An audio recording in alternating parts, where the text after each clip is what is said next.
Hello, this is Claudia Bea, your personal freedom ambassador.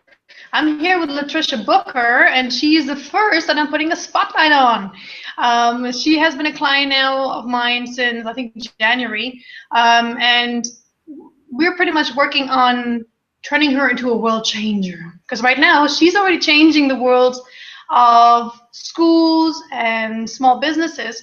But how she's doing that already, I'm gonna let her explain that because I know in the end she's the one that knows herself a lot better than I do. So let's see what she has to say. Hi, Latricia.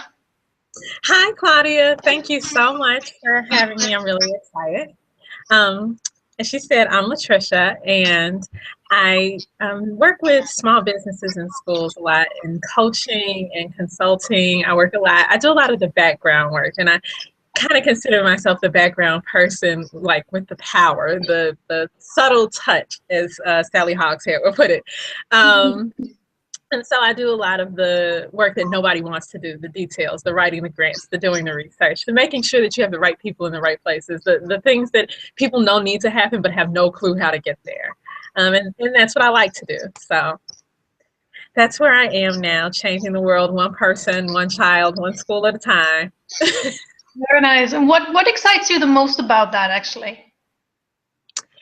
I really like to see people change and to flourish and grow into what they had always dreamed. I've always been a big dreamer, like always. I was always the one that wanted to be the fairy tale princess. I was always the one that wanted, to travel the whole world and learn all these different cultures. I just want to do it all before, my life is over. And so I like being able to, I'm a naturally bubbly person. And so I like being able to use that energy and my own experience and wisdom, which I'm very grateful that people share with me, to share with others so that they can know that they too can do, whatever it is that they desire to do, no matter what their background is, no matter where they come from, because there's so many distractions out in the world, and we hold our own selves back in our own fear because of what we've done. And so it's very fulfilling to be able to help people in that kind of way. Beautiful. Is there like one project that is very, very close to your heart that you're either working on right now or that you've worked on in the past, where you kind of can give us an example of how that would work? Okay, school transformations. So it's a pretty hot topic, and I got into school transformation like right as the U.S. and specifically Illinois and Chicago, because that's where I'm housed, right as they were getting into the front of it. Everybody is against school turnaround because they're like, these teachers have been here for 30 years and they've done all this stuff and they have all these connections, and they do have those connections. And I do hope that everyone, has a way of living and can do what they need to do, but not at the expense of America's future. And that's the way I look at it. At the end of the day, we all come into education, hopefully, or healthcare or whatever we go into to serve whatever the population is. And so I work specifically with, ironically, most of the small businesses I have are not in education, the ones I work with, but education is very, very near and dear to my heart. It always has been. And I said I would kind of never be in the field, and I ended up here anyway, because I'm very invested in the kids. I grew up in a single parent home. My mother worked hard. She did what she had to do to make sure that I was okay. And it wasn't just her. I had teachers that encouraged me along the way, and they were very, very vital in getting me to where I am now. And I worked really hard. And I just think that every child deserves that opportunity to have an excellent education, to know that somebody's in their corner, even if dad is not there, mom is not there, or, whatever the circumstances may be in the neighborhood. And so school transformations in general are very, very near and dear to me. And the first one that I did, and one of the most successful ones, it's one of my favorites. The school is actually about 10 minutes from my house. And we went in, and at every barrier that was against us showed up against us. We couldn't get into school until, 3 days before school started. We got in on Saturday. It was Labor Day weekend. And that staff was some of the most phenomenal. It's good to know that that you have good judgment sometimes, because we've interviewed the staff, we worked hard with the staff, and they came in on Labor Day weekend. We were like, it's on a volunteer basis. We can't really pay you unless the company changes their mind. And they did whatever they had to do to get that school set up for Tuesday. And it wasn't, by no means was it all the way together, but we were enough together where the schedules were created, that the teachers could come in, and and that same kind of dedication throughout the entire year, just working hard. We may have been crying some days, but we were crying together. And, we had a problem, and we figured out how to work it out. But when you're that passionate about something, and when you love something that much, it doesn't really matter what you have to go through to get the result. And to see that was a school that they had about 4 fights every day. The year that we were there was not a fight in the building. Wow. Those were students who never thought about college, had never filled out financial aid paperwork, who felt that their teachers didn't care. And those students went from having behavior issues every day to being excited about coming. And not only being excited, but actually having school spirit. People would come out to the football games. They come out to the basketball games. I mean, they were really, really serious. And even the Chicago police had to come in the building and say, what did you do to this school? Like, we don't see your kids after school anymore. We're like, they're involved now. They come early to get their tutoring. They stay late so they can do their after school activities. And to see that transformation, I mean, they had never had a science club. And our science teacher took the science team to the Science Olympiad, and they won second in the state. I mean, they topped every school except Wayne Tech. So the change is just phenomenal. Yeah, I can see that in your energy. Like, I know. I can talk about it all day, so I'm gonna stop now. But I really just love to see when kids can, thrive, and for them to know that, it doesn't have to be an ideal home situation. It doesn't have to be an ideal neighbor situation. You just need somebody that cares and that's gonna stick with it, and you can do it. So. Nice, very nice. So, how is that transformation, or like the work with schools, a little bit different from the work that you do with small businesses? Is the transformation the same? Is it just a different kind of transformation? Tell us about that. It's kind of, it's the same in some aspects and different in other aspects. The people that I'm working with, ironically, of the small businesses I work with, 2 or 3 of them are in the beauty industry. So makeup consulting, hair, but the hairstylist wants to build a school, so it's still continuing education on a different level. But I think it's the same in that people just they don't know where to start, and they just need that support. There are so many dreams that are in the grave because people they didn't act on them. And so I'm really just a large proponent of being that catalyst to help people, like, okay, I know you don't think you want to go over the edge here. I'm going to just tip you over the edge, and you're going to see that you have wings and you can fly. And it's so funny because I'm really great at doing it for everybody else. I'm not as good at doing it for myself. And so, in the respect that the schools that I go to, they're in really underperforming schools that need a drastic change. The small businesses that I'm working with, they don't need a drastic change, but if we can just change their way of thinking, they can see great results. And from my experience in leadership and administration, I notice many of the problems are the same. It's just a matter of how they vary how they show up in industry to industry, but most of the problems are the same. I mean, people don't have the right people in the right places. That's like the largest problem I see. And since a bulk of my experiences in HR, that's the problem that I notice most readily. And I'm like, we need to get that person somewhere where their strength is and not here, because it's hindering you. So, or they don't know how to manage money, or they simply don't know where to start, or, they don't have help. So the problems are the same. They just manifest themselves in different ways, I guess. Very nice. And what do you see your vision? Like, where do you see yourself? And this sounds like a job interview question. It's not an interview though. Where do you see yourself, let's say, in 10, 20 years from now? Where are you going to focus mostly on schools, or are you going to focus mostly on business, or you just kind of completely evolving into something different? Or I don't know, suddenly you're changing entire school systems, like countrywide or something like that. I know, right? I have been going back and forth about this question. It's safe to say that in 10 or 20 years, I'm pretty sure I'll be changing school systems, because I think you can tell that's just what I love. And even though I try to get away from it, it like sucks me back in. And help it. So, and I really do love it. So, you know, in 10 to 20 years, I am hoping to have my own school open. And I want it to be a very different and unique school. I jot down ideas as I get them. And, you know, one day it'll be something cohesive. Right now, it's just a bunch of notes in my notepad. But to run a school and to really transform school systems, to see that nationwide change that really needs to happen.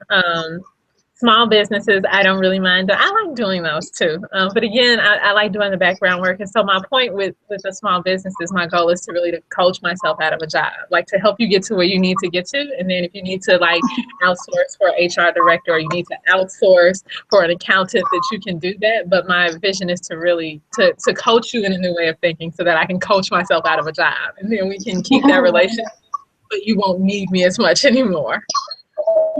Very nice, very nice. One thing that I was wondering, you were saying you're a very bubbly person, but at the same time you focus on a lot of background stuff. How do you combine that? Because typically we think when we think of bubbly people, we're thinking of them like in the spotlight somewhere. So how do you combine that, being bubbly and being bubbly behind the scenes? You know, how do you do that? It's such a strange dichotomy. I don't know how this ended up happening to me, right? Because, and it's so funny because when I took the advantages test from Sally Hogshead, it perfectly explained. I'm called the subtle touch, and my two qualities are passion and mystique. And I think she explained it better than anybody else who's ever tried in my life. And so it's very interesting because I'm really good at building those relationships when I focus on building those relationships. And I am a big relationship person, and people have always noted that. And I always said, no, I think I'm pretty shy, because I do consider myself shy. But they're like, no, you're a very good networker. You're very, you know, outgoing. And I think it's just a delicate balance of being sure that, you know, I have that social contact at some point in the day. I'm much, much better in small groups or one-on-one. I try my best to stay away from large groups. But just keeping that constant contact, even though I'm doing the behind the scenes work, I'm almost always, you know, responding to an email or asking questions, or, you know, I like to listen and see what people want, because sometimes what they say they want is not really what they want, it's just what they think they want. And so I really, you know, listen, and I somehow it all works out, because I'm always on the phone with somebody. I'm always helping somebody, answering somebody's questions. So, you know, it works out. But when I'm in those zones of focus, I kind of have to tune everybody out, which is also easy for me to do. So, you know, it's easy for me to go both ways. Some days I'm really craving the social interaction, and so I'm like, this is a day where I'm not going to do anything that requires, you know, any heavy focus. But it's an interesting balance. I think I'm still trying to figure it out, but I'm getting better. Beautiful, very nice. I think let's do something. One of the things I like to do in these interviews is kind of to dive deeper and to find out what inspired you when you were growing up. What inspired you to be on this path that you're on right now? You were mentioning your mom a little bit earlier, but I'm thinking there might be more stuff than just your mom. Okay, that came out wrong. I think you know what I mean.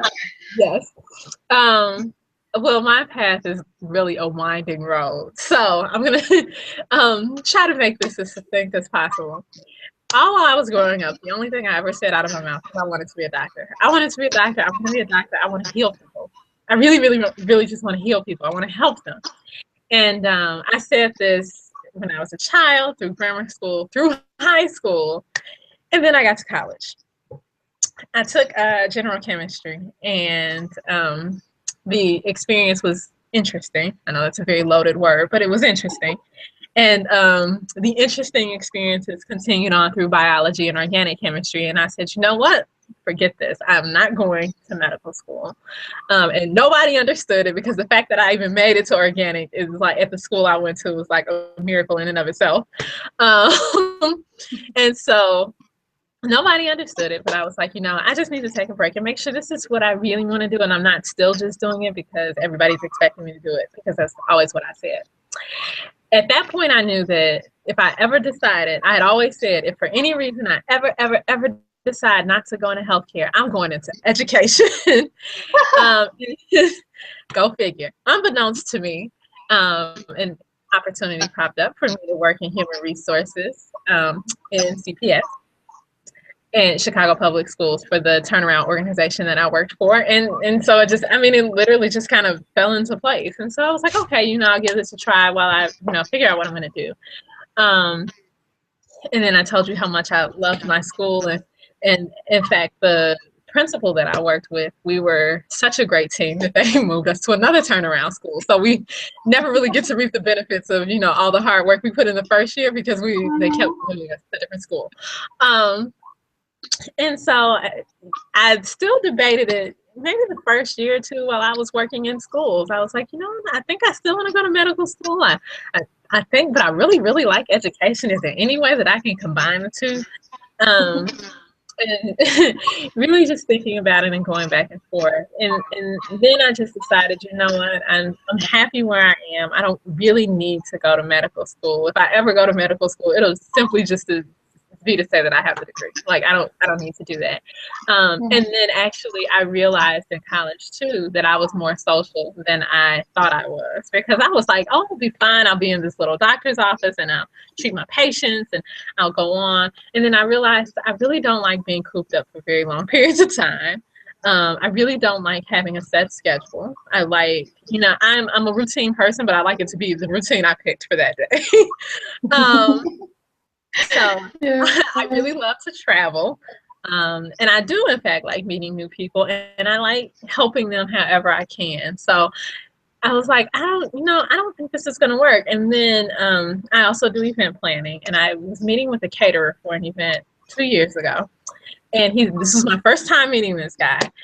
And he says, you know, I hear how you talk about education and you just light up when you talk about it. He's like, so I really think that whatever you're going to do, you need to figure out where your role is in education. He said, but I also see that whenever you look at something, you find a million ways to organize. He's like, you organize people's spaces, like their physical space, you organize their lives, you organize these, you're just an organizer. You see disarray and you see how to fix it. And he's like, and so I see you, you know, owning this umbrella organization with these different aspects where you just organize different things, you know, physically, if people need details or, you know, life coaching or whatever.